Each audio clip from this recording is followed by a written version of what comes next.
ഇന്ന് നമ്മൾ ഡിസ്കസ് ചെയ്യാൻ പോകുന്നത് കേരള ഹിസ്റ്ററിയാണ്. കേരളം എന്ന് പറയുന്നത് വെസ്റ്റേൺ ഗട്ട്സും അറേബ്യൻ സീയും ബൗണ്ട് ആയിട്ട് കിടക്കുന്ന ഒരു ഇന്ത്യൻ സബ് കോണ്ടിനെന്റിലെ ഒരു ഇമ്പോർട്ടൻറ്റ് അല്ലെങ്കിൽ ഒരു ഇൻറ്റഗ്രൽ പാർട്ടാണ് കേരളം എന്ന് പറയുന്നത്. അപ്പോൾ കേരളത്തെക്കുറിച്ചൊരു ഹിസ്റ്റോറിക്കൽ റെഫറൻസ് ആദ്യം അല്ലെങ്കിൽ ഹിസ്റ്റോറിക്കൽ റെക്കോർഡ് ആദ്യമായിട്ട് വരുന്നത് എംപറർ അശോകയുടെ റോക്ക് ഇൻസ്ക്രിപ്ഷൻസിലാണ്. അപ്പോൾ അതിൽ മെൻഷൻ ചെയ്യുന്നതെന്ന് വെച്ചാൽ എംപറർ അശോകയുടെ കിങ്ഡത്തിൻ്റെ സദേൺ പാർട്ടിലായിട്ട് 4 ഇൻഡിപെൻഡൻറ്റ് കിങ്ഡംസ് എക്സിസ്റ്റ് ചെയ്യുന്നു എന്നുള്ളൊരു റെഫറൻസ് ആണ് വരുന്നത്. അതായത് ചോളാസ്, പാണ്ഡ്യാസ്, കേരളപുത്രാസ് ആൻഡ് സത്യപുത്രാസ്. അപ്പോൾ ഇതിൽ കേരളപുത്രാസ് അല്ലെങ്കിൽ ചേരാസ് എന്ന് പറയുന്നതാണ് നമ്മുടെ പ്രസന്റ് കേരളയുടെ എല്ലാ പാർട്സും ഇൻക്ലൂഡ് ചെയ്ത് വരുന്ന കിങ്ഡം. അതായത് മലബാർ, കൊച്ചിൻ, നോർത്ത് ട്രാവൻകൂർ ഇതെല്ലാം ഇൻക്ലൂഡ് ചെയ്ത് വന്ന അന്നത്തെ കിങ്ഡമാണ് കേരളപുത്രാസ്. അപ്പോൾ ഇതാണ് ആദ്യമായിട്ട് ഒരു ഹിസ്റ്റോറിക്കൽ റെക്കോർഡിൽ കേരളത്തെ മെൻഷൻ ചെയ്യുന്നത്. പിന്നെ നെക്സ്റ്റ് വരുന്ന ടോപ്പിക് എന്ന് പറയുന്നത് തമിഴകമാണ്. അപ്പോൾ തമിഴകം എന്ന് പറഞ്ഞാൽ ഫസ്റ്റ് ടു 5th സെഞ്ച്വറിയിൽ കേരളം എന്ന് പറയുന്നത് തമിഴകത്തിൻ്റെ പാർട്ടായിരുന്നു. അപ്പോൾ Tamil means Tamil language and അകം മീൻസ് ലാൻഡ് അല്ലെങ്കിൽ പീപ്പിൾ. അപ്പോൾ ടുഗെദർ തമിഴകം എന്ന് പറഞ്ഞാൽ home land of Tamil speakers, Tamil സംസാരിക്കുന്ന ആൾക്കാരുടെ ലാൻഡ്, ഹോം ലാൻഡിനെയാണ് തമിഴകം എന്ന് പറയുന്നത്. അപ്പോൾ ഈ തമിഴകം എന്ന് പറയുന്നത് almost Indian subcontinent southern most part ഏതാണ്ട് മൊത്തം കവർ ചെയ്യുന്നുണ്ട്. അതായത് present day Tamil Nadu, Kerala, Andhra Pradesh, Karnataka and also some parts of Sri Lanka. ഇത്രയും ഇൻക്ലൂഡ് ചെയ്താണ് അന്നത്തെ തമിഴകം എന്ന് പറയുന്നത്. ആൻഡ് തമിഴകത്തെ കുറിച്ച് പറയുകയാണെങ്കിൽ തമിഴകത്തിൽ മെയിനായിട്ട് 3 ഡൈനാസ്റ്റീസ് ആണ് ഇൻക്ലൂഡ് ആയിരുന്നത്. ഫസ്റ്റ് എന്ന് പറയുന്നത് ചേരാസ് എന്ന് പറയുന്നത് ഇപ്പോഴത്തെ പ്രസന്റ് ഡേ കേരളയും വെസ്റ്റേൺ തമിഴ്നാട് വെസ്റ്റേൺ പാർട്സും കൂടെ ഇൻക്ലൂഡ് ചെയ്താണ് അന്നത്തെ ചേര കിങ്ഡം ഉണ്ടായിരുന്നത്. സെക്കൻഡ് വൺ എന്ന് പറയുന്നത് ചോളാസ് എന്ന് പറയുന്നത് തമിഴ്നാടിൻ്റെ തന്നെ ഇപ്പോഴത്തെ സെൻട്രൽ ആൻഡ് ഈസ്റ്റേൺ തമിഴ്നാടാണ് അന്നത്തെ ചോളാസ് എന്ന് പറയുന്നത്.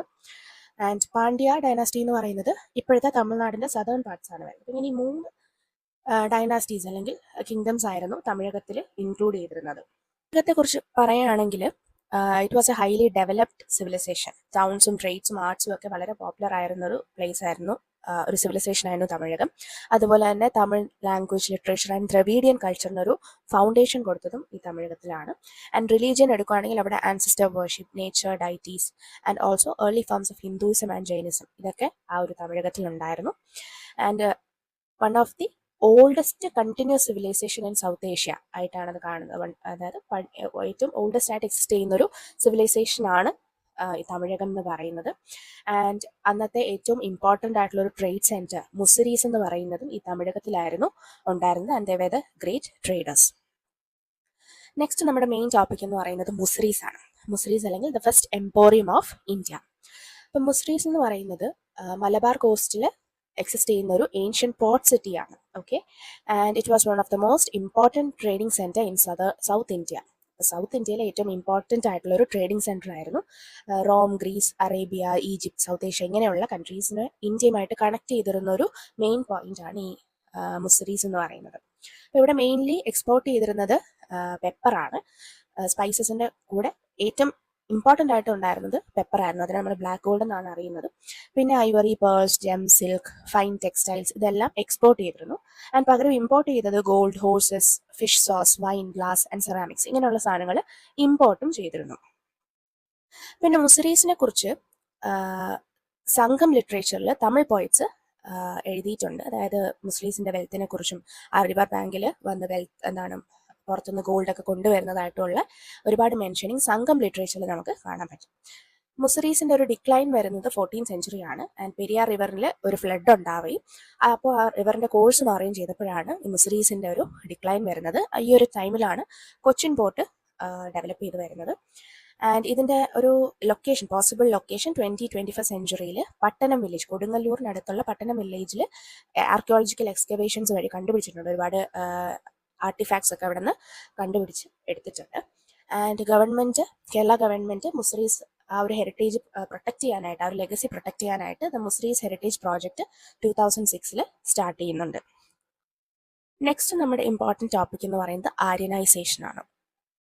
ആര്യനൈസേഷൻ എന്ന് പറഞ്ഞാൽ ഇൻഡോ ആര്യൻസിന്റെ കൾച്ചറൽ, റിലീജിയൻ, സോഷ്യൽ ഇൻഫ്ലുവൻസ്, ഈ 3 ടൈപ്പ് ഓഫ് ഇൻഫ്ലുവൻസും എസ്പെഷ്യലി സദേൺ ഇന്ത്യയിൽ ഉണ്ടായിരുന്ന ആ ഒരു ഇൻഫ്ലുവൻസിനെയാണ് ആര്യനൈസേഷൻ എന്ന് പറയുന്നത്. അപ്പോൾ ആര്യൻസ് എന്ന് പറയുന്നത് ഇന്ത്യയിൽ വരുന്നത് ഏതാണ്ട് ഒരു 1500 BC-യിലാണ്. ആൻഡ് അവർ ഗ്രാജുവലി നോർത്തിലാണ് അവർ വന്നത്. ആൻഡ് നോർത്തിൽ നിന്ന് ഗ്രാജുവലി അവർ സൗത്തിലോട്ട് സ്പ്രെഡ് ആവുകയാണ് ചെയ്യുന്നത്. ആര്യനൈസേഷൻ മെയിൻലി നടക്കുന്നത് പോസ്റ്റ് സംഘം പീരീഡാണ്. അപ്പോൾ ഈ ഒരു ടൈമിൽ ചേരാസിൻ്റെ ഒരു പവർ ഡിക്ലൈൻ ചെയ്യും. അതുപോലെ തന്നെ ചാലുക്യാസും രാഷ്ട്രകുതാസ് എന്ന് പറയുന്ന ഡൈനാസ്റ്റി ആൾക്കാരാണ് അവിടെ റൂൾ ചെയ്തിരുന്നത്. ആ ഒരു അവരുടെ റൂളിംഗ് ടൈമിലാണ് ഈ ആര്യൻസ് നോർത്തിൽ നിന്ന് സൗത്തിലേക്ക് വരികയും ചെയ്തത്. 8th സെഞ്ച്വറി ആയപ്പോഴത്തേക്കും ബ്രാഹ്മൺസ് നോർത്ത് സെൻട്രൽ ഇന്ത്യയിൽ നിന്നും northern parts of India and central parts of ഇന്ത്യയിൽ നിന്ന് കേരളത്തിലോട്ട് വരികയും അവരിവിടെ വന്ന് സെറ്റിൽ ആവുകയും ചെയ്യുന്നുണ്ട്. എന്നിട്ട് അവർ എന്ത് ചെയ്തു, ഗ്രാജുവലി അവരുടെ സാൻസ്ക്രിത് ലാംഗ്വേജ് ഇൻട്രൊഡ്യൂസ് ചെയ്തു, വേദിക് റിച്വൽസ് ഇൻട്രൊഡ്യൂസ് ചെയ്തു, ആൻഡ് ടെമ്പിൾ സെൻറ്റേർഡ് വർഷിപ്പ്. ഇങ്ങനെ അവരുടെ ഓരോരോ എലമെന്റ്സ് ആയിട്ട് അവർ എന്ത് ചെയ്യാൻ ഇൻട്രൊഡ്യൂസ് ചെയ്യാനായിട്ട് തുടങ്ങി. ആൻഡ് ഗ്രാജുവലി ഇവിടെ ഉണ്ടായിരുന്ന ബുദ്ധിസം, ജൈനിസം, അതുപോലെ തന്നെ ഡ്രവീഡിയൻ ഫോക്സ്, ഇതെല്ലാം അവർ അബ്സോർബ് ചെയ്യും, സപ്രസ് ചെയ്യും ചെയ്തിട്ട് അവർ ഹിന്ദു റിലീജിയന്റെ സുപ്രീമസി എസ്റ്റാബ്ലിഷ് ചെയ്യുകയാണ് ചെയ്തത്. ആൻഡ് ബ്രാഹ്മൺസ് അവർ സോഷ്യൽ ഇൻസ്റ്റിറ്റ്യൂഷൻസിലായാലും പൊളിറ്റിക്കൽ ഫീൽഡിലായാലും എല്ലായിടത്തും എന്ത് ചെയ്തു, ഭയങ്കരമായിട്ടൊരു സിഗ്നിഫിക്കൻറ്റ് പവർ അവർ ഗെയിൻ ചെയ്ത് എടുക്കുന്നുണ്ട്. പിന്നെ അവർ മെയിൻലി ചെയ്തതെന്ന് പറഞ്ഞാൽ ഒരു വർണ്ണ ബേസ്ഡ് കാസ്റ്റ് സിസ്റ്റം കൊണ്ടുവന്നു, with Brahmins as the top of the hierarchy. അപ്പോൾ ബ്രാഹ്മൺ, ക്ഷത്രിയാസ്, വൈശ്യാസ് ആൻഡ് ശൂദ്രാസ്. അപ്പോൾ ബ്രാഹ്മൺസ് ആയിരുന്നു അതിൻ്റെ ഏറ്റവും ടോപ്പിലുണ്ടായിരുന്നത്, and Shudras were the lowest category. അപ്പോൾ ശൂദ്രാസ് എന്ന് പറയുന്നത് അവർക്ക് എഡ്യൂക്കേഷൻ ഇല്ല, സിവിൽ റൈറ്റ്സ് ഇല്ല, അതുപോലെ തന്നെ ഫീമെയിൽസിന് എഡ്യൂക്കേഷൻ നെഗ്ലക്ട് ചെയ്തു, ചൈൽഡ് മാരേജ് എൻകറേജ് ചെയ്തു. അതുപോലെ തന്നെ ബ്രാഹ്മണിക്കൽ ഡോമിനൻസ് കാണിക്കാനായിട്ട് കുറേ ലെജൻഡ്സ് അവരെന്ത് ലെജിറ്റിമൈസ് ചെയ്തു. അതിനൊരു എക്സാമ്പിളാണ് പരശുരാമൻ മഴു എറിഞ്ഞ് കേരളം ഉണ്ടായി എന്നുള്ള ഒരു ലെജൻഡ് അവരെന്ത് ചെയ്തു, പോപ്പുലറൈസ് ചെയ്യുകയാണ് ചെയ്തത്. പിന്നെ ഈ ഒരു ടൈമിൽ ആര്യനൈസേഷൻ കൊണ്ട് ഒരുപാട് ചേഞ്ചസ് കേരളത്തിന് വന്നിട്ടുണ്ട്. ആര്യൻ ആൻഡ് ഡ്രവീഡിയൻ കൾച്ചറിന്റെ ബ്ലെൻഡിങ് ഒരുപാട് ഉണ്ടായിട്ടുണ്ട്. അതുകൊണ്ട് തന്നെ യുണീക്ക് കേരള കൾച്ചർ സ്റ്റാർട്ട് ചെയ്തിട്ടുണ്ട്. ഒരുപാട് ആർട്ട് ഫോംസ് ഒക്കെ ഇതിൻ്റെ ഒരു റിസൾട്ടാണ്. അതുപോലെ മലയാളം ലാംഗ്വേജ് ഗ്രാജുവലി ഡെവലപ്പ് ചെയ്യാൻ തുടങ്ങി. ഈവൻ ദോ സാൻസ്ക്രിറ്റ് തന്നെ ആയിരുന്നു ഡോമിനന്റ് ലാംഗ്വേജ് എങ്കിലും Malayalam as A language gradually അത് ഡെവലപ്പ് ചെയ്യാൻ തുടങ്ങിയതും ഈ ഒരു ആര്യനൈസേഷൻ ടൈമിലാണ്.